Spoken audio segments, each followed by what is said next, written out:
తీసేయన్నాడు. లేదులే నాన్న నువ్వు పడుకో. పడుకుంటే 3 రాళ్ళు పెట్టుకున్నా. ఫస్ట్ తల మీద వేసేసి, రెండోది పొట్ట మీద వేసేస్తే, తల మీద వేసే లోపు పొట్ట మీద వేయాలి. ఈ 2 మిస్ అయిందా నేను అయిపోయినట్టే. చాప్టర్ క్లోజ్, నన్ను చంపేస్తాడు అని 3 రాళ్ళు పెట్టుకుని పెద్ద చంపేద్దామని మా నాన్నగారు నా చేతులు ఉండనే బయటపడించాడు. మిస్ అయిపోయాడు. అలాంటి సందర్భాలు చాలా జరిగాయి. ఇక రక్షణ కార్యం దేవుడు స్టార్ట్ చేశాడు. మా నాన్న రక్షణలోకి వచ్చాడు. ఇక రక్షణలోకి రాని క్యాండిడేట్ ఎవరు? నేను. కరెక్ట్గా నా 18 ఏట నేను మిమిక్రీ ఆర్టిస్ట్ అండి. నేను 82 వాయిస్లు మిమిక్రీ చేస్తాను.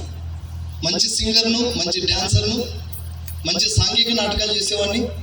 సినిమా పిచ్చి, క్రికెట్ పిచ్చి అన్నీ ఉండేవి. ఒక్కొక్క సినిమా 30 సార్లు 40 సార్లు చూసేవాడిని. మీరేం చూస్తారు నాలాగా? అప్పుడు అలా చూసేవాడిని. కొంతమంది ఇప్పుడు కూడా చూస్తున్నారా అన్నారు. ఇప్పుడు ఏం చూడట్లేదు, అప్పుడు చూసేవాడిని. స్తోత్రం కలుగును గాక. హల్లెలూయా. టెన్షన్ పడక్కర్లేదు. ఆమేన్. నేను వెలుగులో ఉన్నాను. దేవుడు మీకు వెలుగు కలుగును గాక. హల్లెలూయా. దయచేసి ఎవరు అటు ఇటు తిరగద్దు. ఆటోమేటిక్గా లైట్